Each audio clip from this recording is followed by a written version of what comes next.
Bueno, les cuento un poquito, yo soy Lucas Méndez Tronché, les cuento un poco de la empresa petroquímica Comodoro Rivadavia, denominada ahora PCR, Petroquímica Comodoro Rivadavia. Nace en Comodoro Rivadavia hace más de 100 años. Era una empresa que fabricaba combustibles para los ferrocarriles, empresa de origen británico.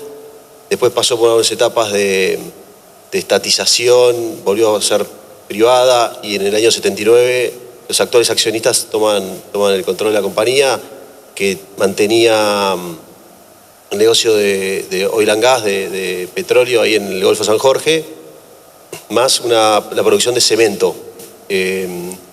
Hoy la compañía, tanto en Comodoro Rivadavia como en Pico Truncado, en el norte de Santa Cruz, tiene 2 plantas de producción de cemento con una capacidad de 800.000 toneladas por año. Es una compañía que la verdad que tiene mucha historia y de hecho es la primera compañía petrolera privada de la Argentina, porque estaba YPF únicamente, Yacimientos Petroleros Fiscales, y esta fue la primera de combustibles en ese momento. Después, más allá del negocio, el negocio de cemento, el negocio de oil and gas también tuvo una continuidad en otras tuvo una época en el Golfo San Jorge, pero después empezó el inicio de oil and gas en las provincias de Mendoza, donde estamos ya hace más de 30 años, en La Pampa y también en Ecuador. Hoy es productora en esos áreas en Argentina y Ecuador, y también tiene unos primeros inicios de desarrollo de proyectos de oil and gas no convencional en Estados Unidos, en algunas regiones, en Texas exactamente, tanto de gas no convencional como oil no convencional. Es una empresa que bueno, hoy sí es una empresa privada, una empresa, dos familias dueñas, accionistas, pero está bajo régimen público porque emite obligaciones negociables y deuda pública, con lo cual está bajo el régimen de la Comisión Nacional de Valores, que eso le iguala, digamos, con todas las obligaciones que tienen empresas que son cotizantes, ¿no?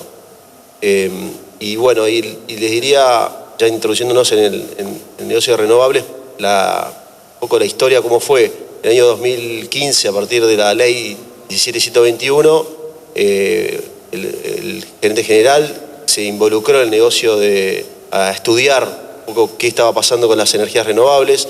Esta compañía, con base en Comodoro Rivadavia, el viento seguramente fue una inspiración para aprovechar esos recursos que recibían, digamos, y veían que estaban disponibles, y empezó toda una fase de evaluación de posibilidades con Renovar, que fue la primera etapa donde la Argentina empezó a promover las energías renovables. Y en ese momento, bueno, ganaron una adjudicación y construyeron su primer parque de 112 megas, ¿me corregís? En la localidad de Jaramillo, también en el norte de Santa Cruz, con su primer parque de energías renovables. Entonces, hoy es una compañía que está con 530 megas de generación. Tenemos ya parques ese fue el primero en la localidad de Jaramillo, cerca de Pico Truncado, donde tenían justamente la planta de cemento. Pero hoy ya estamos en provincia de Buenos Aires, en Bahía Blanca, con otro parque eólico, que es el más grande de la provincia de Buenos Aires, con más de 250 megas de producción. Estamos construyendo otro proyecto que está bajo el marco del RIGI, en la localidad de Olavarría, que se tiene además asociadas obras de ampliación del sistema de transporte. Eso le permitió una adjudicación de 440 megas para ampliar toda la línea que va de Bahía Blanca hasta Ezeiza en 440 megas, con lo cual tenemos esa potencialidad de construcción de otros parques en ese corredor. Veremos dónde los instalamos. El de Olavarría va a ser de 180 megas, con una obra de ampliación en la estación transformadora de Ezeiza y otra obra en la misma planta de Olavarría, más una línea de transmisión. Después inauguramos, de hecho, hace unas semanas, el primer parque híbrido de Argentina, en San Luis, en la provincia de San Luis. Ahí encontramos estas características de tener los dos recursos, ¿no? El recurso eólico y el recurso solar. Es un parque de 112 megas que evacúa 112 megas más 18 solares, pero la capacidad de transmisión de abastecimiento al sistema es de 112 megas, ¿no?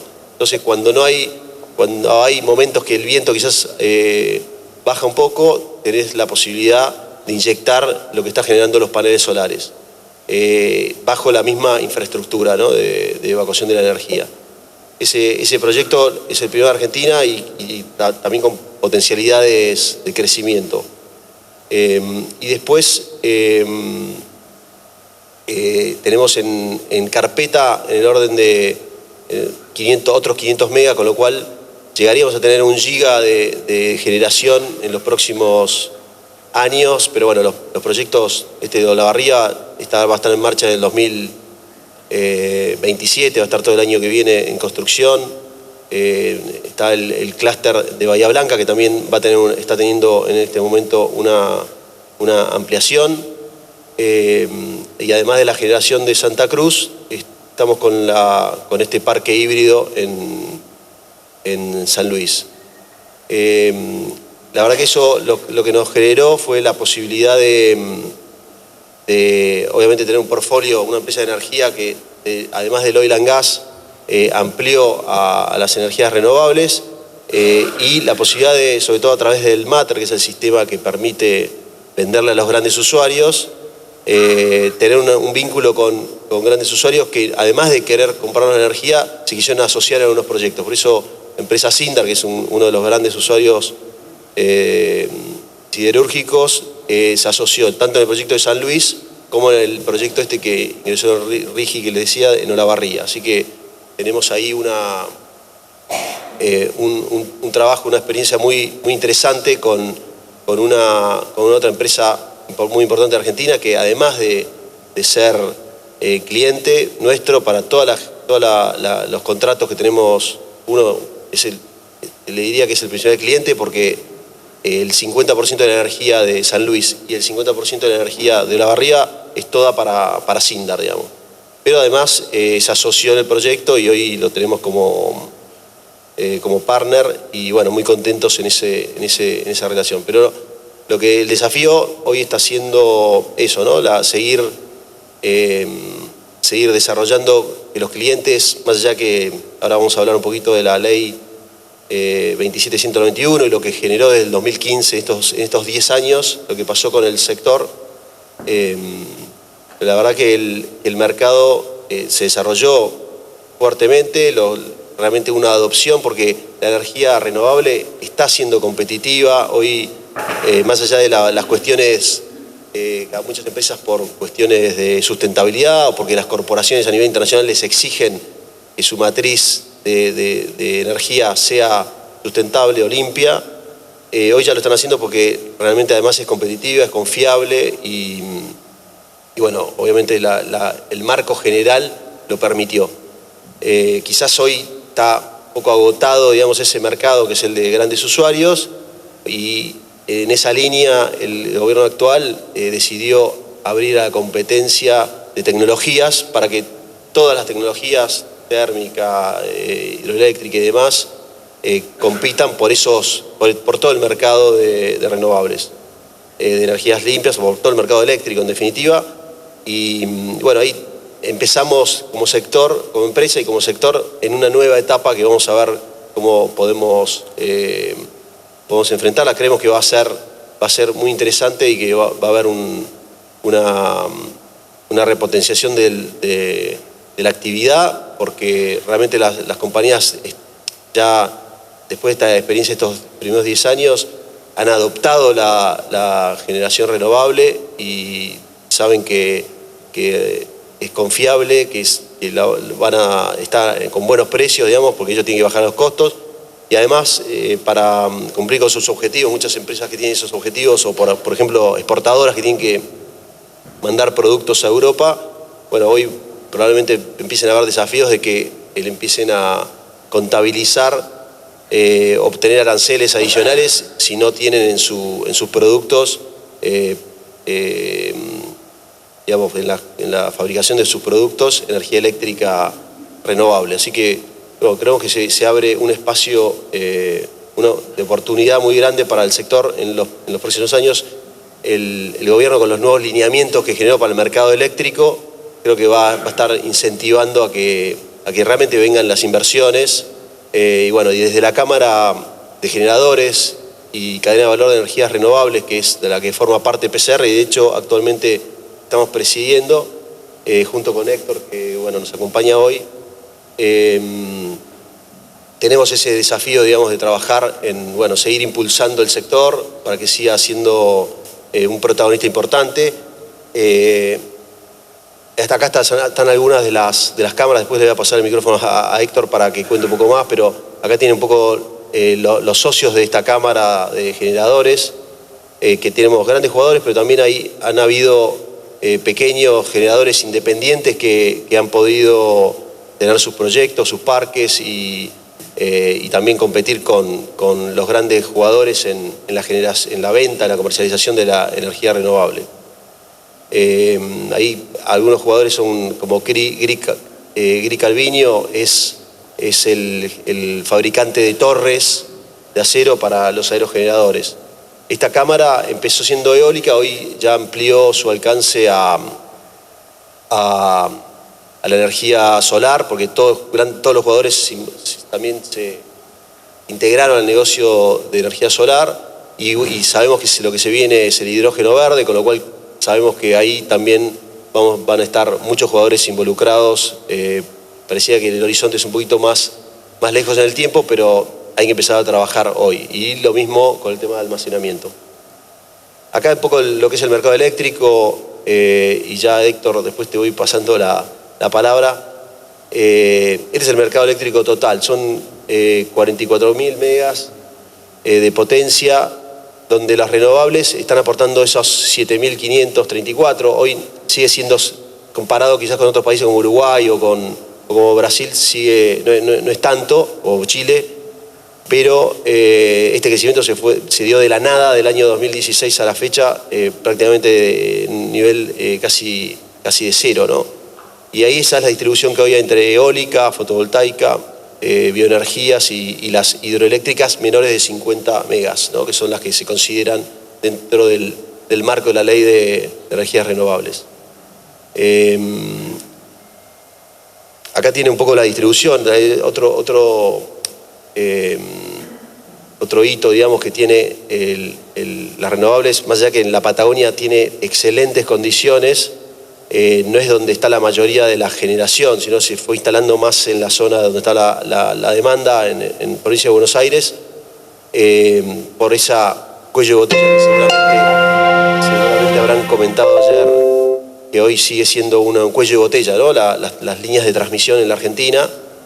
Yo les contaba que el proyecto ese del RIG que tenemos de Olavarría incluye unas obras de ampliación con una repotenciación de capacitores serie y Jun, que van a ayudar a ampliar un corredor, pero las grandes líneas de transmisión de 500, bueno, todavía el gobierno tiene el desafío de ver cómo las va a hacer. Están priorizadas, se sabe cuáles son las que se van a construir o se deberían construir, pero bueno, hay que ver cómo integran el sector privado para que realmente las haga y se pueda desarrollar todo el país. Sobre todo la Patagonia, que tiene un enorme potencial con el recurso de nivel mundial, digamos, con el orden de los 12 segundos en el tema eólico o en el NOA también con la fotovoltaica. Ahí creemos que el sector minero va a ser un gran promotor de las renovables, porque van a necesitar la generación, van a necesitar y probablemente contribuyan a hacer las líneas que hagan falta porque lo van a necesitar. Y bueno, con el tema de almacenamiento quizás además van a poder resolver quizás la cuestión de la variabilidad que tienen las energías renovables. Pero bueno, el criterio principal es estar conectado al sistema, que el sistema sea más robusto y además que sea de bajo costo, competitivo para para que se desarrollen las industrias y que la energía no sea un cuello de botella para las inversiones o para el desarrollo de la Argentina. Bueno, acá hace un poco lo mismo, más desplegado por provincia, pero fíjense, bueno, la provincia de Buenos Aires de vuelta, quizás con Bahía Blanca como el foco principal o Bahía Blanca, Torquins, digamos, es una zona muy fuerte de construcción. Acá, no sé si vieron los que vinieron por la Ruta 2, en Viboratá, PCR tiene un parque de casi 50 megas, está al lado de la estación transformadora, y bueno, la línea Viboratá-Plomer es un desafío que tiene toda esta región del AMBA para que realmente se pueda construir. De hecho, Héctor seguramente contará que desde el sector de la SEA tenemos una propuesta para construirla en un grupo de empresas y poder tener esa línea en el futuro cercano. Y eso va a permitir que esta zona, que también tiene buenos recursos, bueno, eventualmente captura uno de los proyectos de eólica o incluso en un caso híbridos también.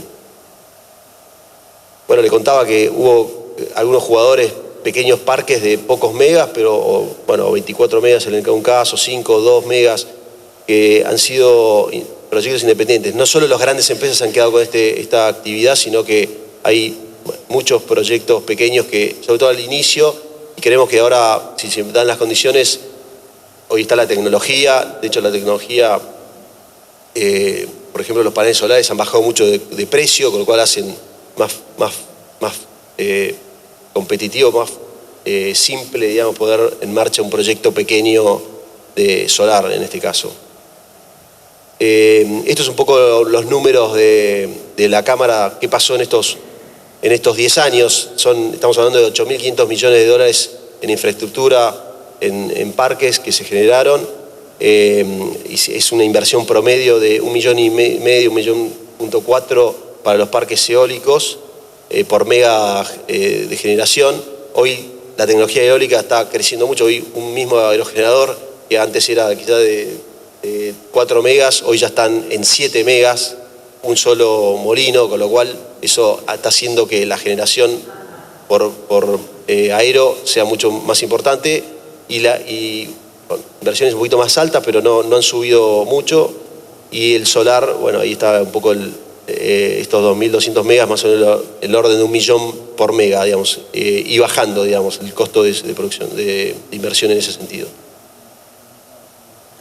Bueno, y acá ya le voy pasando el micrófono a Héctor, no sé si está escuchando, pero esto es un poco el éxito que tuvo las renovables, ¿no? De prácticamente nada de generación en el 2018, hoy estamos casi en 18%, no se están cumpliendo el 20% que al 2025 se tenía que llegar como objetivo, como meta, pero creemos que con ciertas condiciones que se mantengan, más el tema de las líneas de transmisión, se debería poder llegar e incluso superar, porque hay empresas, grandes usuarios que hoy tienen contratados el 50% de su generación renovable. Pero bueno, yo voy a cortar ahí, esto es un tema del Matter puntual, pero esto es, bueno, este es el tema de los próximos proyectos que hoy están en marcha. Desde la Cámara, hoy tenemos más de 4.300 proyectos que ya están adjudicados, hay que ver si se construyen todos, pero tanto de eólica como fotovoltaica. Con lo cual creo que, bueno, sumado a esto, se dan ciertas condiciones también de financiamiento, que es otro, creo que hay un panel más adelante, pero el tema del financiamiento también es muy importante. Los grandes bancos de desarrollo internacionales tienen mucha avidez por la construcción, por invertir en este tipo de proyectos, tanto las líneas como los proyectos renovables, limpios, así que creemos que están todas las condiciones para que el mercado siga creciendo. Pero le dejamos a Héctor a ver si puede complementar un poco su visión con lo que estamos trabajando en la Cámara, con todo lo que tiene que ver con políticas de... No sé si se me escucha bien, supongo que sí.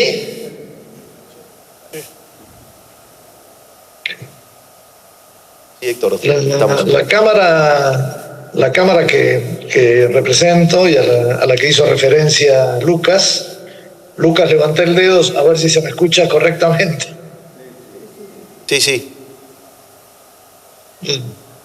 Esta cámara es una cámara joven que inicia su actividad fundacional en el 2017 como Cámara Eólica Argentina, con unos aproximadamente 10 socios fundadores.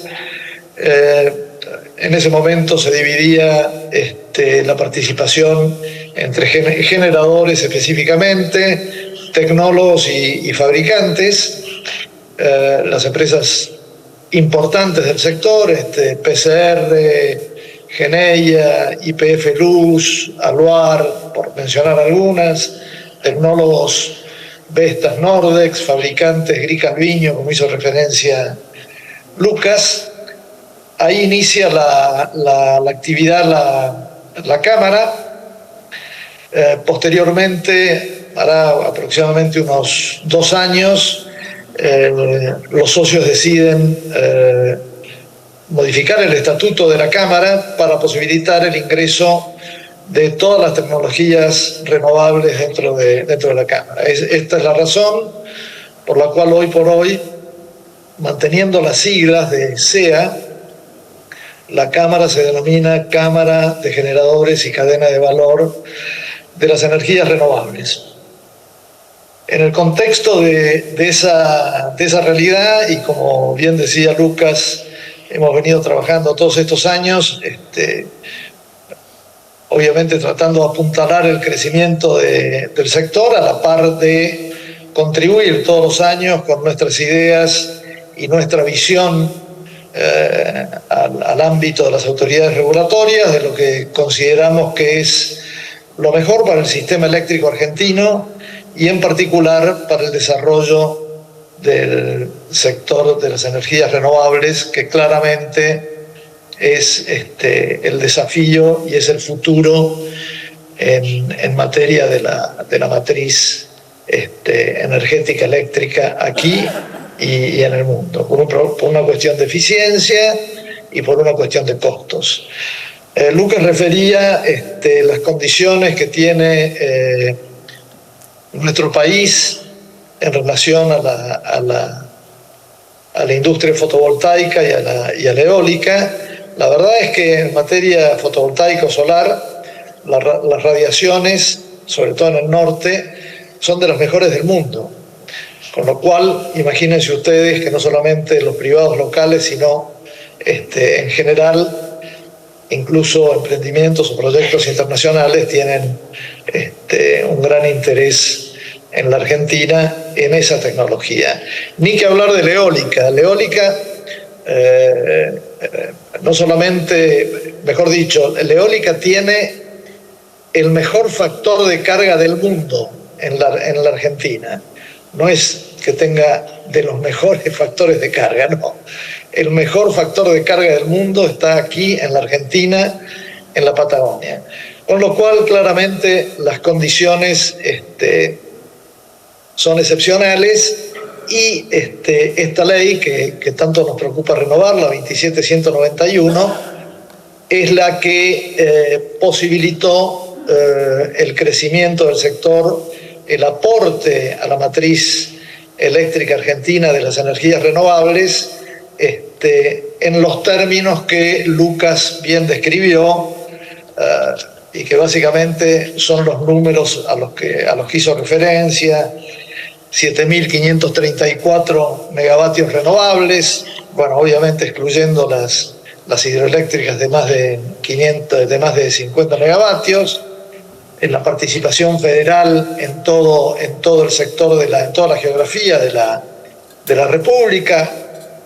Es entendible que haya una cierta concentración por la cercanía de la demanda en la provincia de Buenos Aires, pero a partir de allí todas las provincias han recibido el crecimiento de estos proyectos, no solamente los grandes proyectos, sino los pequeños. De todas maneras, es interesante referir que el 80-85% de los activos renovables que hoy están instalados en la Argentina, porcentaje que se va a incrementar con los proyectos a futuro a los que refirió Lucas, ese 80-85% son socios de esta Cámara. Ni que hablar de las inversiones, porque al comentar esta ley y al comentar la necesidad de su prórroga, es importante destacar los números que implica todo esto. Estos casi 9.000 millones de dólares de inversión que ha tenido la Argentina en términos de aporte de energías renovables, no solamente se trata de una inversión directa, sino que a la par ha venido en el proceso de transición energética sustituyendo las importaciones de hidrocarburos, de gas, en fin, de las energías que con la dinámica del tiempo va a haber que ir reemplazando, no en términos de una confrontación, sino en términos de un principio de colaboración entre las energías. Pero en ese contexto, la irrupción de las energías renovables le ha ahorrado aproximadamente al Estado Nacional unos entre 7.000 y 9.000 millones de dólares en importaciones de combustible. Todas estas cosas se dan en el contexto de un marco regulatorio que ha estimulado estos proyectos y que tiene que seguir estimulándolos. El inversor en general, no solamente el privado local, digamos, inversiones que las mismas provincias puedan llegar a hacer o han hecho, como el caso del Parque Arauco en La Rioja, son inversiones que requieren de la certeza de un marco regulatorio que básicamente les garantice dos cosas y que la 27191 lo ha venido haciendo: la seguridad jurídica y la estabilidad fiscal.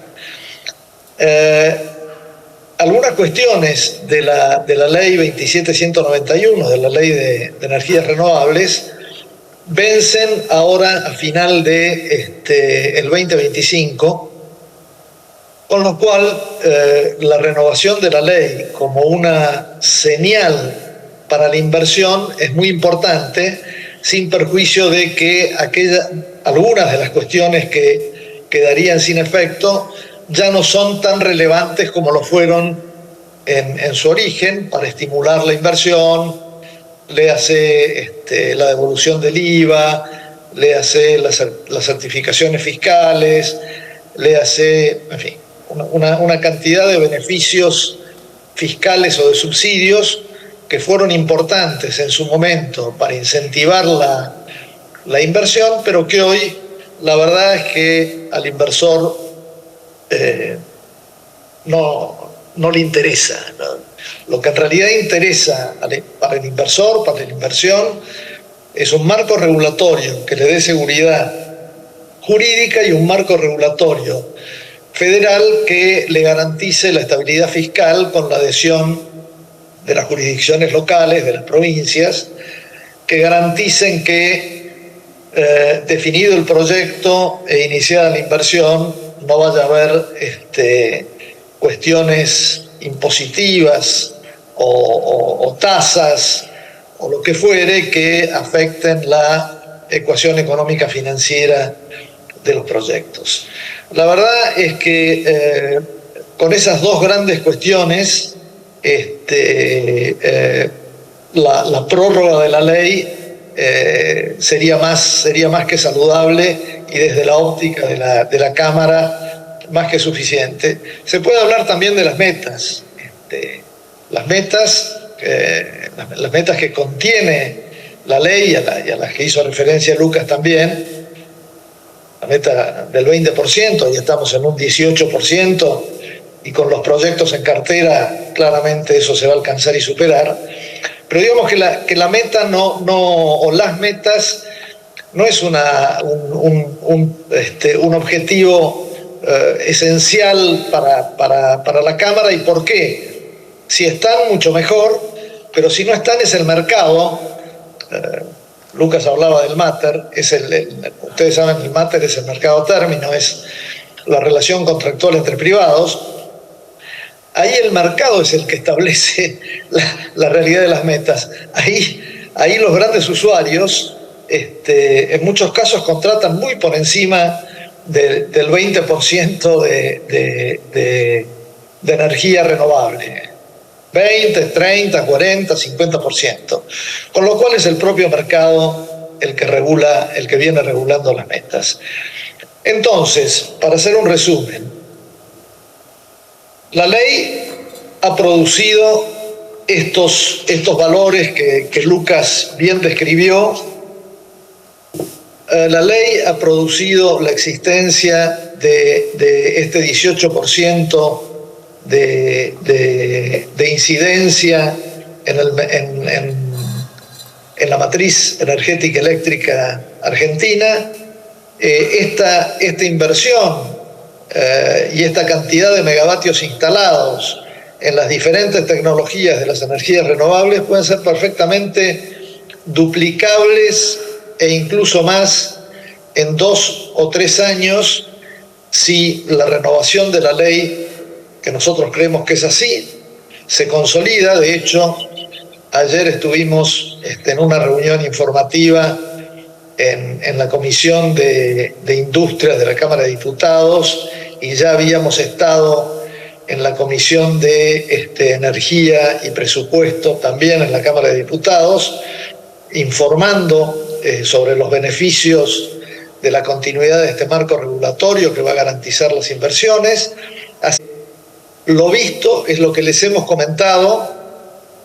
Si la ley se consolida, por lo menos en estos 2 pilares, seguridad jurídica y estabilidad fiscal, bueno, la Argentina va a tener un desarrollo en materia de energías renovables, y todo lo que derrama todo lo que derrama un parque eólico, un parque solar, una hidroeléctrica, un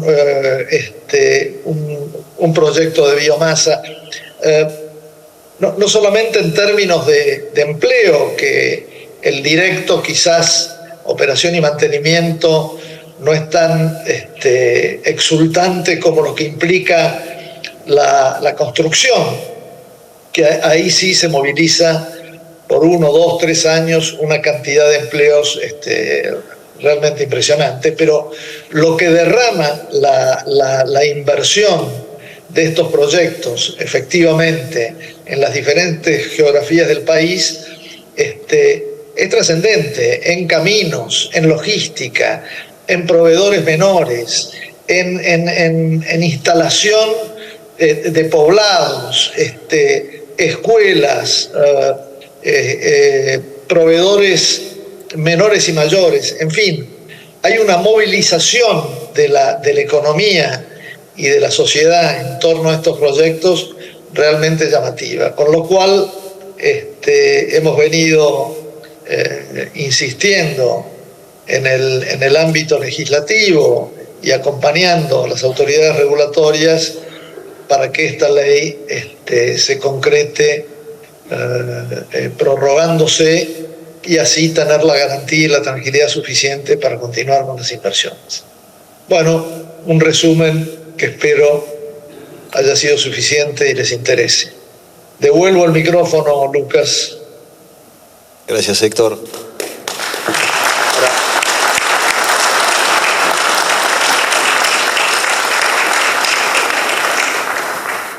Bueno, le pasó su micrófono a Elías, que para un público de ingenieros va a ser mucho más interesante. Bueno, díganme si me escuchan bien. Bueno, un poco saliendo de lo regulatorio por ahí, que es como la base para que todo esto pueda existir. Yo les voy a contar un poco las distintas etapas de un proyecto, qué cosas se tienen que alinear para que se pueda dar, y después vamos a repasar un poco también las partes fundamentales de un proyecto eólico y solar, que felizmente tenemos varias fotos que son de parques propios ya en operación para mostrar.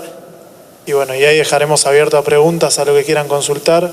que si veo que hay varios ingenieros como yo van a tener muchas consultas para hacer. Bueno, ¿cómo arranca un proyecto? Básicamente un proyecto arranca desde la etapa de prefactibilidad. Yo les hablo en general de eólico, solar, baterías, hidrógeno, lo que sea. Los proyectos renovables, como todo proyecto, arranca desde un proyecto inmobiliario donde uno tiene que salir a buscar la tierra para poder hacer un proyecto. Nosotros en la parte eléctrica tenemos una parte estratégica siempre inicialmente, que es dónde tengo la conexión eléctrica. Todo esto, bueno, si están familiarizados con Camesa, con lo que es Mater Camesa y todo lo que es la red del SADI, uno primero tiene todo un proceso estratégico de ver dónde puede conectarse a la red, que sería como el primer paso, para luego poder emplazar su proyecto, obviamente basado, tengo un multivariable. Debo evaluar dónde tengo conexión eléctrica, dónde tengo terreno, dónde tengo buen recurso solar, dónde tengo buen recurso eólico. Entonces, cruzando todas estas variables y a eso sumarle algo extremadamente importante que es la parte ambiental, que uno tiene que tener toda la factibilidad ambiental y todo esto porque estamos con proyectos sustentables. Entonces, teniendo toda esta parte estratégica inicial, ya una vez que uno llega a terreno y cierra un contrato con un propietario privado, que es como se realiza, en los casos eólicos se pone una torre de medición y se caracteriza el viento, al mismo tiempo que se estudia eléctricamente, se habla con los entes regulatorios, por ejemplo, Transener, Transva o la transportista que haya en el lugar, y se hace un estudio de etapa 1 para ver la factibilidad del acceso. Al mismo tiempo, en la etapa de factibilidad, como les digo, son proyectos grandes, de gran impacto a nivel de medio ambiente. Imagínense que en un parque eólico estamos poniendo máquinas de 200 metros de altura, porque tenemos 120 metros a la altura del buje, más 80 metros de pala aproximadamente hoy, por lo que tenemos que hasta pedir permisos de aviación civil. Y por el lado solar, imagínense que estamos yendo a zonas desérticas o a veces de más monte, árboles, entonces tenemos que tener una factibilidad ambiental, lo cual es muy importante. Todos los centros de financiamiento internacional hacen mucho hincapié en lo que es las comunidades en el área y toda la parte social y de sustentabilidad. Una vez tenido toda esta batería de estudios y de permisos iniciados y eventualmente aprobados, uno también lo que hace son estudios de generación energética. En eólica se hace con los molinos, en solar lo mismo, ya se empieza a definir una tecnología y a desarrollar a lo que llamamos en eólica el micrositing, que lo que podrán ver es la distribución de molinos en lo que es eólica, y en lo que es solar, bueno, cómo se distribuyen todos los paneles y demás y las tecnologías.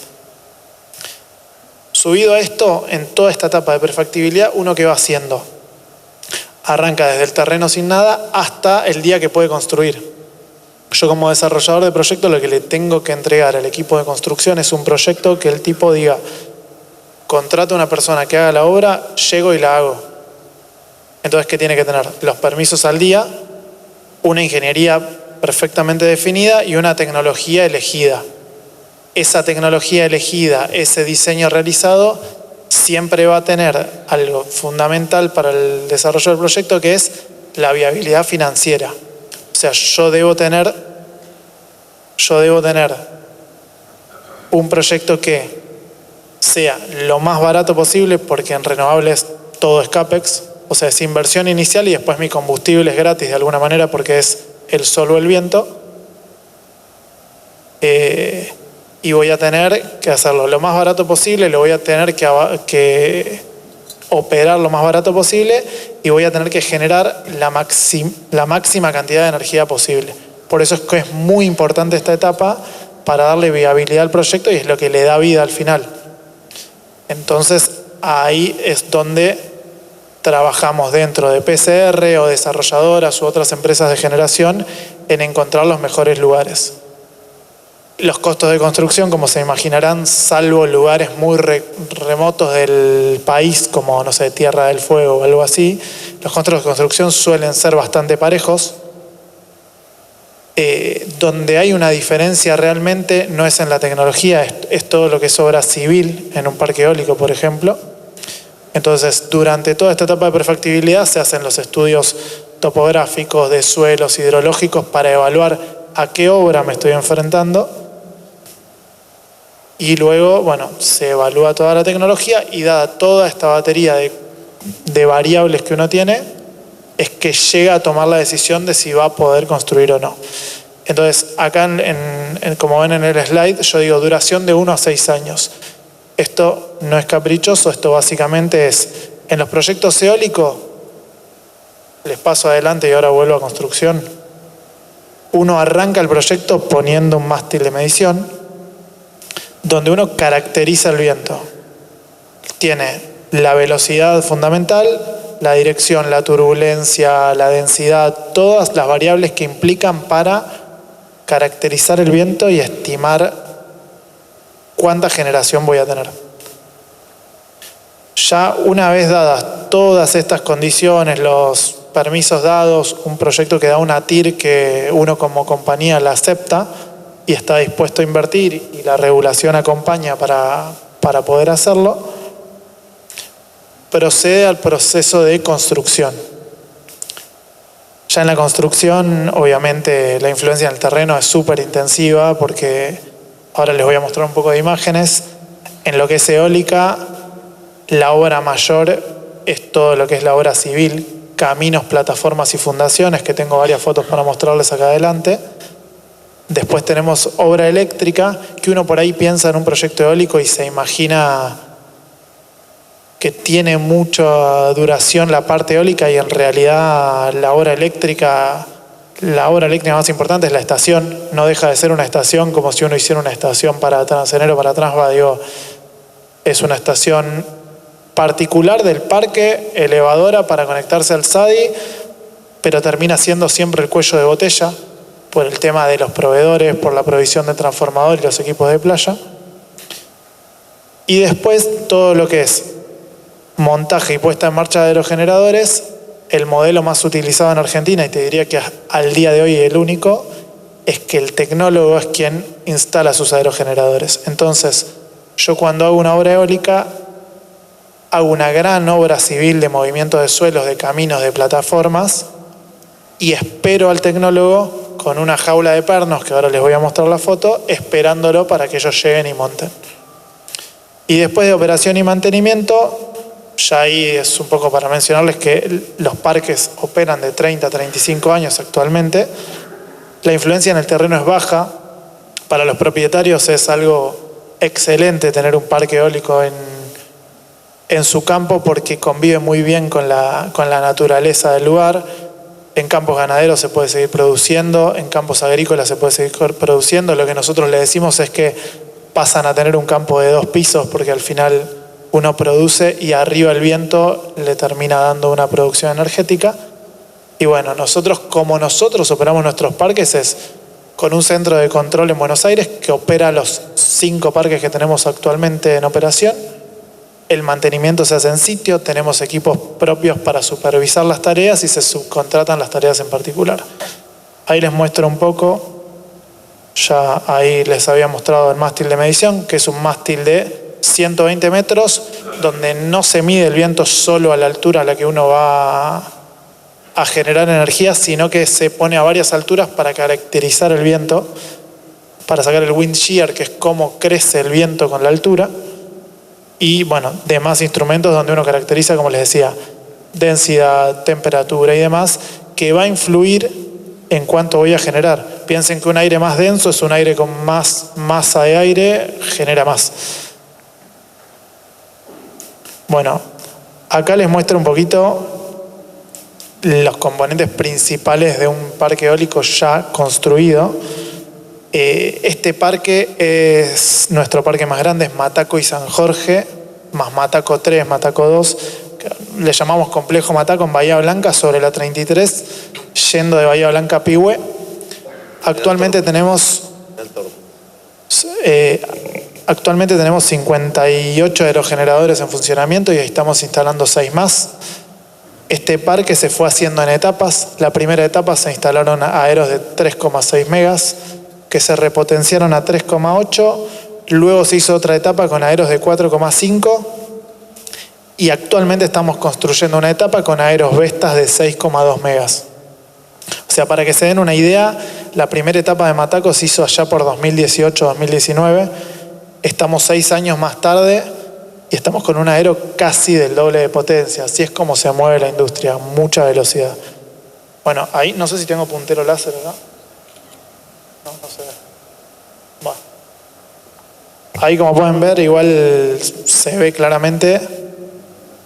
Tenemos la estación transformadora, que es por donde se evacúa toda la energía, que es la que tenemos ahí abajo.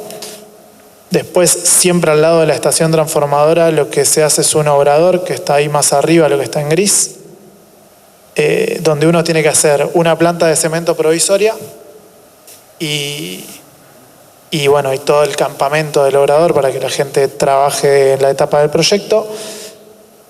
Ahí, como pueden ver, la gran obra civil de la que yo estoy hablando, si ven ahí la ruta, ven que hay una intersección y después hay caminos que salen para dentro del campo. Todos esos son caminos altamente portantes, son de 2 kilogramos por centímetro cuadrado para que pasen los componentes. Los componentes pesan alrededor de 100 toneladas, las partes más pesadas, por lo que claramente un camino rural no podría soportar eso.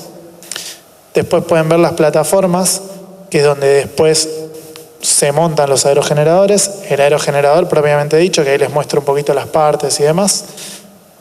Y en el caso, como en el de Mataco, que la instalación está a 50 kilómetros de su conexión con el SADI, se ha construido una línea de alta tensión, que ahí la pueden ver, que es la línea Tres Picos Bahía Blanca. Son 50 kilómetros de extensión en doble conductor de 185, doble terna. Que bueno, que es algo parecido a lo que vamos a hacer ahora que estamos haciendo en Olavarría. Dale. Bueno, acá tenemos todo lo que son las partes del aerogenerador. Por ahí, para el que tenga curiosidad, acá cerquita está el Parque Viboratá, que es un parque nuestro, que ahí estuvimos con el desarrollo y luego construcción con el equipo nuestro. Ahí, como pueden ver, tienen los caminos que son de 6 metros, la plataforma donde ven que esos tubos que son los que hace Green Calviño, que les comentaba Lucas, son los tramos de torre de construcción nacional por el momento.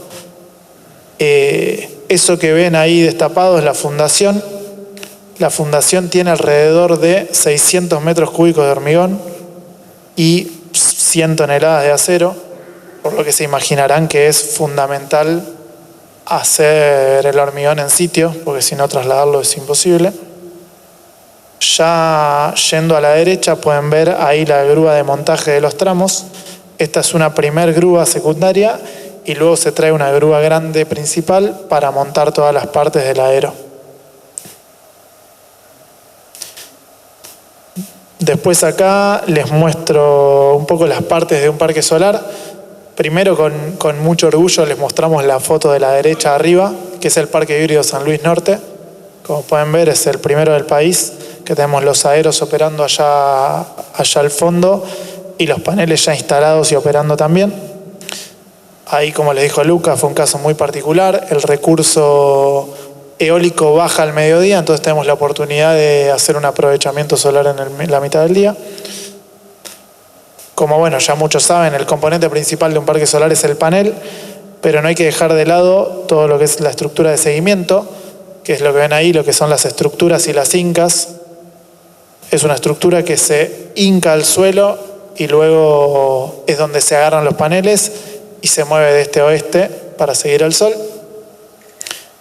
Después tenemos lo que es el inversor a la derecha abajo, que es el que convierte la continua en la alterna. Hoy, la verdad, muy sofisticados, se hacen todos de string y la verdad que son una solución compacta y que soluciona todo. Y luego tenemos los centros de transformación, que es el que está a la izquierda y al medio ahí en una foto, que es donde uno junta los distintos inversores y eleva la tensión a media tensión para llevar toda la energía a la estación para luego despacharla al SADI. Obviamente una obra solar es mucho más sencilla que una obra eólica, es mucho más repetitiva. Imagínense, en San Luis son solo 18 megas y tenemos 45.000 paneles. Estamos planificando una obra grande de 200 megas, estamos hablando de 450.000 paneles. Tiene otra complejidad, es una coordinación muy precisa, cuando en eólica es un desafío muy grande de montar semejantes máquinas. Pero bueno, ambos son desafiantes, ambos lo estamos haciendo, ambos la industria argentina los está haciendo, los está construyendo, PCR y las otras generadoras. Y bueno, estamos muy contentos de tener nuestro parque híbrido, los parques eólicos que estamos construyendo y demás. Ya acá esto algo más de sustentabilidad, como les dijimos. Somos una industria que viene a descarbonizar, que quiere que las empresas se descarbonicen y que trabajen con nosotros y que vean que se puede generar energía de una forma más sustentable. Bueno, estas fotos les podemos decir orgullosamente que son las 6 de nuestros parques. Yo cuando empecé a dar esta presentación hace 5 o 6 años, todas las fotos eran de internet, de Europa, de lo que sea. Tenemos a la derecha arriba Jaramillo, ahí pueden ver los guanacos. Abajo estamos en Mataco, si no me equivoco. Arriba estamos en Viboratá, que es el parque que vieron, la foto del medio con los caballos es Viboratá. A la derecha también Pepsa, en Jaramillo. Entonces, vemos que es una industria que va a seguir creciendo, que queremos que siga creciendo, que esperemos que lo que dijo Lucas con la regulación siga adelante y podamos seguir desarrollando la industria, porque es una industria muy amigable para el ambiente, para el agro, que es muy importante para el país. Así que, bueno, esto es lo que tenía para contarles. Muchas gracias.